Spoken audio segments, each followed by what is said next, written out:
मदरसा भी अगर इस नज़रिए से देखा जाए तो पहले अवैध ही था। महत्वपूर्ण हो जाती है कि यहाँ जो फंडिंग होती है उसका कहीं दस्तावेज नहीं है, कहीं रिकॉर्ड नहीं है। एसआईटी ने रिपोर्ट पेश की है जिसमें उसने कहा है कि टेरर फंडिंग के जरिए हवाला के पैसे करीब 100 करोड़ रुपए मदरसों में दिए गए हैं, जिसका कहीं रिकॉर्ड नहीं है। 13,000 मदरसों को बंद करने की सिफारिश दी गई है और 100 करोड़ से अधिक रुपए टेरर फंडिंग। प्रदेश सरकार द्वारा एसआईटी की टीम द्वारा उत्तर प्रदेश में जांच कराई गई करीब 23,000 मदरसों में प्रदेश में करीब 13,000 अवैध मदरसे संचालित होते पाए गए हैं। ऐसे में सरकार का यह भी कहना है कि जो नेपाल सीमा से जो सटे जिले हैं उन 500 से ज़्यादा अवैध मदरसे संचालित हो रहे हैं। ऐसे में हम मौजूद हैं महाराजगंज के निचलौल तहसील के मदरसा मोइनुल इस्लाम छितौना में। यह निचलौल तहसील में पड़ता है और हमारे साथ यहाँ के अध्यापक मौजूद हैं। इनसे हम जानेंगे कि क्या सच्चाई है। सरकार द्वारा जांच कराई गई थी 23,000 मदरसों की, जिनमें देश में करीब 13,000 अवैध मदरसे संचालित हो रहे हैं। उन पर यह भी आरोप लगाया जा रहा है कि खाड़ी देशों से फंडिंग हो रही है। क्या कहना है आपका? जी, सबसे पहले तो मैं आपको बता देना चाहता हूँ कि मैं ये मदरसा मोइनुल इस्लाम छितौना का अस्थाई प्रिंसिपल हूँ और all India teachers association Madaris Arabia Uttar Pradesh ज़िला महाराजगंज का अध्यक्ष सदर हूँ।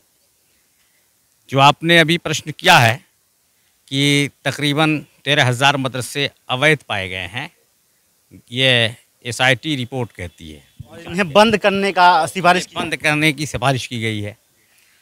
तो सबसे पहले तो मैं ये कहूँगा कि ये बहुत ही दुख और तकलीफ़ की खबर है हम हिंदुस्तानी मुसलमानों के लिए कि एसआईटी जांच सिर्फ मदरसों ही की क्यों कराई जा रही है।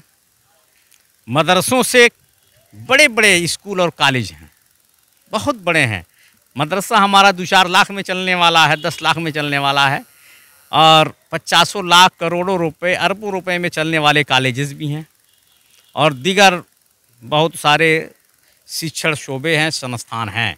मदरसा की जांच चाहिए तो सबकी होनी चाहिए। मदरसा की जांच इसलिए महत्वपूर्ण हो जाती है कि यहाँ जो फंडिंग होती है उसका कहीं दस्तावेज नहीं है, कहीं रिकॉर्ड नहीं है। देखिए, मदरसा आप कह रहे हैं कहीं दस्तावेज नहीं है और मैं कहता हूं कि मदरसों की बाज़ाब्ता गवर्नमेंट ही द्वारा पंजीकृत कमेटियां हैं हर मदरसे में और पंजीकृत कमेटियों के ज़रिए से मदरसों की रसीदें छपती हैं। उन रसीदों से जो मुसलमान हमें ज़कात, फितरा और में कुर्बानी वगैरह की इमदादी रकम, सहयोगी रकम हमको देते हैं, बाज़ाब्ता उसकी रसीद कटती है और जिस कमेटी को इसी सरकार ने पंजीकृत किया है वो कमेटी उसका बाज़ाब्ता हिसाब किताब रखती है और उन्हीं पैसों से मदरसे चलाए जाते हैं। अब 13,000 मदरसों को अवैध कह देना, अव्वलन तो ये मेरी बात समझ में नहीं आने वाली है। हाँ, एक कारण हो सकता है जिसे मैं बहुत मुख्तसर में बता देना चाहता हूँ। हमारे भारत में या दूसरे मुल्कों में जहाँ कहीं भी मुसलमान आबाद हैं, आप देखते होंगे हर गांव में छोटी छोटी मस्जिदें बनाई जाती हैं। तो हमारे आबा व अजदाद ने, बुज़ुर्गों ने, पूर्वजों ने उन मस्जिदों को भी अपने पैसे से बनाया था। कि कोई ऐसा हम में था जो ज़ाती इस लायक था कि ज़ाती रकम से बना सकता है, तो 50 लाख करोड़ों रुपए की मस्जिदें बना कर रख दिया और अक्सर जगहों पे उन मस्जिदों की तामीर से लेकर और मस्जिदों के निज़ाम को चलाने तक का पैसा इसी भारत का मुसलमान और ख़ास तौर से उसी ग्राम सभा का मुसलमान बहन करता रहा है, आज भी कर रहा। तो पूरी बात तो इमाम जो रखे जाते हैं माहाना पैसा वजीफ़ा देकर, उनको हम तनख्वाह नहीं कह सकते इसलिए कि उनकी तनख्वाह बहुत कम होती है, 10,000, 5,000, 8,000। उनको माहाना एक वजीफ़ा मान लीजिए रख दिए गए इमाम साहब। तो उसी इमाम साहब ने दीन की तालीम के लिए बहुत पहले से रवाज चला आया है। वहीं बगल में छोटा मोटा एक आध कमरा बनाकर उन्हीं मुसलमानों के पैसे से और वहाँ मकतब कायम कर दिया, उसे मदरसा का ही नाम दिया गया। तो वो मदरसे आज तक पंजीकृत गवर्नमेंट के मान नहीं हो सके। मैं आपको बता दूं, एसआईटी ने रिपोर्ट पेश की है जिसमें उसने कहा है कि टेरर फंडिंग के जरिए हवाला के पैसे करीब 100 करोड़ रुपए मदरसों में दिए गए हैं, जिसका कहीं रिकॉर्ड नहीं है। सबसे पहले तो मैं ये कहना चाहूँ कि हवाला के जरिए से साथ ही टेरर फंडिंग की जाएगी। तो अब ये तो गवर्नमेंट की जांच है, लेकिन हमारे शरीयत इस्लामिया के मुताबिक वो हवाला का पैसा मदरसों में खर्च करने का हमें इख्तियार नहीं है, जायज़ ही नहीं है, जवाज़ की कोई सूरत नहीं है। क्यों? अब जिसने किया हो सकता है कुछ लोग ऐसे हों जो मदरसों के नाम पे अपना ज़ाती कारोबार चला रहे हों, ऐसा हो सकता है, और वो मदरसे का नाम दे रहे हों, तो या तो ये हो सकता है, और या तो कुछ ऐसे लोग हर खित्ते में पा लिए जाते हैं कि कोई भी पैसा उनके पास आवे, चाहे हवाला का हो चाहे गैर हवाला का हो, सबका वो इस्तेमाल जायज़ मानते हैं, करते हैं, और इस तरह के लोग हर समाज हर वर्ग में हैं।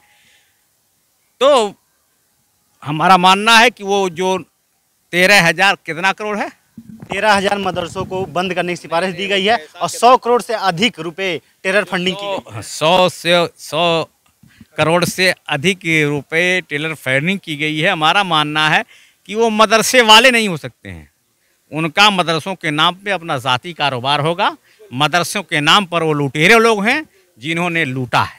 सरकार मदरसों पर इसलिए सख्ती दिखा रही कि नेपाल सीमा जो है, जहां सीमा सटे करीब 10 किलोमीटर के बाद नेपाल सीमा पड़ जाती है, जो 84 किलोमीटर पूरी खुली सीमा, जहां कहीं तार बाड़ नहीं है, वहां से आतंकी घुसपैठ लगातार आपने भी देखा होगा, कई गल्फ कंट्री के घुस जाते हैं, घुसपैठ किए जाते हैं, तमाम सुरक्षा एजेंसियां पकड़कर उन्हें हवालात में बंद करती है, जेल भेजती है। ऐसे में सरकार सख्ते में है कि यहाँ भी कहीं महाराजगंज में भी कहीं ऐसी घुसपैठ तो नहीं ना हो रही है। देखिए, ये काम तो सरकार का कुल्ली तौर पे है, हम सरकार के हिमायत में हैं, उसकी समर्थन में हैं, उसके समर्थक हैं अगर ऐसा कर रही है। लेकिन चाहे नेपाल भारत सीमा हो, चाहे दूसरे मुल्क का सरहदी सीमा हो, किसी और मुल्क से हमारे इंडिया का, वहाँ आतंकवादी प्रवेश कर लें और गैर कानूनी तौर से दाखिला लें, इसकी तो कुल्ली तौर पे हमारे गवर्नमेंट ने जो अपने सुरक्षा कर्मियों को रखा है, उन्हें लगा ही रखा है, उनकी जिम्मेदारी बनती है ना। यहाँ कहने वाली बात आती है तो कह दिया जाए कि यहाँ हज़ारों सुरक्षा कर्मी लगाए गए हैं,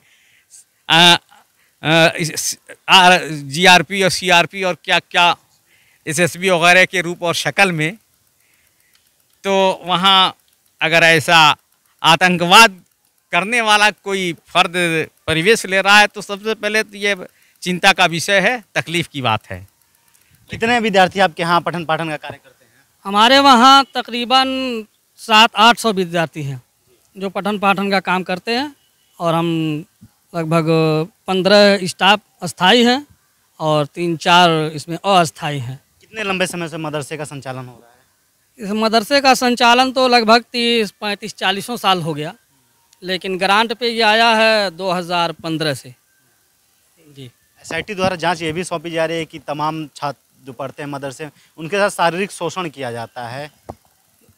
नहीं, हमारे मदरसे में शारीरिक शोषण नहीं किया जाता है, और न ही अब तक जो है किसी मदरसे का, हमारे मदरसे के किसी छात्र ने कोई ऑब्जेक्शन किया और न कोई FIR दर्ज हुई।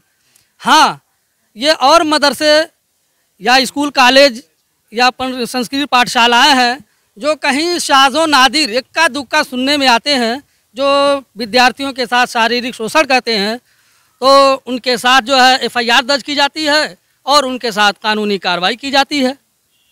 सरकार का कहीं ना कहीं ये मुहिम है कि जो अवैध संचालित मदरसे हैं, जिनकी डिग्रियां मान्य नहीं होती है, बच्चे पढ़ लेते हैं लेकिन कहीं नौकरी के लिए जाते हैं तो वहाँ भटकना पड़ता है, क्योंकि अवैध मदरसे जो संचालित हो रहे हैं उनकी डिग्रियां मान्यता प्राप्त नहीं होती हैं, वो मान्य नहीं होते। इस कारण सरकार ने मुहिम छेड़ी है कि जो अवैध फर्जी मदरसे पाए जाते हैं उनको कहीं ना कहीं बंद करने की सिफारिश की जा रही है। इस पर क्या राय है आपकी? जी, इस पर मैं सिर्फ ये कहूँगा कि ये पहले तो जो अवैध मदरसों की बात हो रही कि मदरसे अवैध हैं, वो मदरसे इस लायक है ये नहीं है कि वो डिग्रियाँ दें, वो डिग्री देने वाले मदरसे नहीं हैं। डिग्री तो अभी हमारे, अब एक और प्रश्न आपका था हमारे अध्यापक, हमारे टीचर्स मौलाना अब्दुल रहमान साहब से अभी आपने किया कि आपका ये मदरसा कब से संचालित है।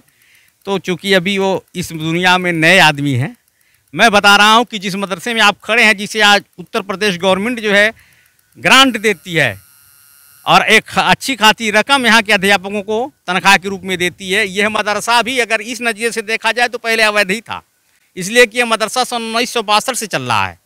लेकिन इसमें जागरूकता आई कुछ बेदार मगज लोग आए जिन्होंने इसको सन 1990 में सरकार के वहाँ पंजीकृत कराया, रजिस्ट्रेशन करवाया। फिर हम नियमित रूप से चलाने लगे और फिर 1998 में हमारे मदरसा बोर्ड ने हमें मंजूरी मान्यता दिया और 2015 में मतलब इस मदरसे की मान्यता हाई स्कूल तक की है और इसकी डिग्री हर जगह मान्य है। इसको हमारे बोर्ड ने वो ताकत और कुव्वत प्रदान कर दिया है। इसके लिए मैं सरकार को, आज की सरकार और पूर्व की सरकार को भी धन्यवाद पेश करता हूँ। ये और तो यह मदरसा 2015 में ग्रांट पे आया है। तो मैं एक मतलब आईना दिखाना चाहता हूँ कि अगर इस नज़रिए से देखा जाए तो यह भी मदरसा पहले अवैध था। तो ऐसे ही मदरसे हैं भाई, कायम हुए हैं। कहीं भी स्कूल मदरसा उन्होंने सरकार के लगातार जागरूकता के बाद भी अपना रजिस्ट्रेशन नहीं कराया, उनकी बात भी की जा रही है। जिन्होंने सरकार की जागरूकता के बाद रजिस्ट्रेशन नहीं कराया है और नहीं रजिस्ट्रेशन हो रहा है, मान्यता नहीं मिल रही है, रजिस्ट्रेशन नहीं कराया है। मान्यता की बात सरकार कर रही है। मान्यता सरकार इधर जब से हमारी उत्तर प्रदेश में हमारी ये सरकार आई है तब से आज तक किसी नए मदरसे को मान्यता दी ही नहीं की। मान्यता पर इसने बैन लगा दी है, पाबंदी है। हम लोगों की हज़ारों फाइलें जा करके मदरसा बोर्ड में पड़ी हुई हैं जो सरखाने की नज़र हो रही हैं। तो ये बताइए वो अवैध जिनको आप कह रहे हैं वो कैसे वैध होंगे?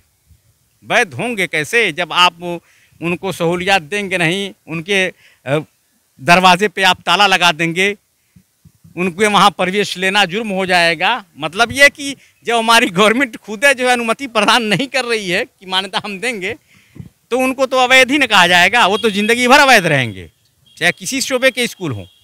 बस चलिए, आप लोगों का बहुत बहुत शुक्रिया। हम इस वक्त मौजूद हैं महाराजगंज जनपद के निचलौल तहसील हौली ग्राम सभा है, मदरसा मोइनुल इस्लाम छितौना है ये। यहाँ तमाम शिक्षक थे, उर्दू शिक्षक थे, जिन्होंने कहा कि यदि सरकार द्वारा शिकंजा कसा जा रहा है उन अवैध मदरसों पे तो हम उनका स्वागत करते हैं। साथ ही साथ कहीं भी अगर मदरसों में छात्र छात्राओं के साथ शोषण का मामला आता है, शारीरिक शोषण का मामला आता है, तो कहीं ना कहीं सरकार को एक्शन लेना चाहिए। साथ ही साथ हम इस वक्त मौजूद हैं निचलौल तहसील, यहाँ से करीब 10 से 15 किलोमीटर की दूरी पर नेपाल सीमा है, जहाँ 84 किलोमीटर खुली सीमा है, जहाँ SSB के जवान लगातार पहरा देते हैं, लेकिन उनको भी चूक देकर कहीं ना कहीं घुसपैठ कर लेते हैं, जिन पर सरकार की पैनी नज़र है। साथ ही साथ इन्हीं पैनी नज़र को बनाए हुए लगातार जांच एजेंसियां भी अपनी जांच करती हैं और उन घुसपैठों को पकड़कर जेल का रास्ता दिखाती हैं। अरुण कुमार, UP TV समाचार, महाराजगंज।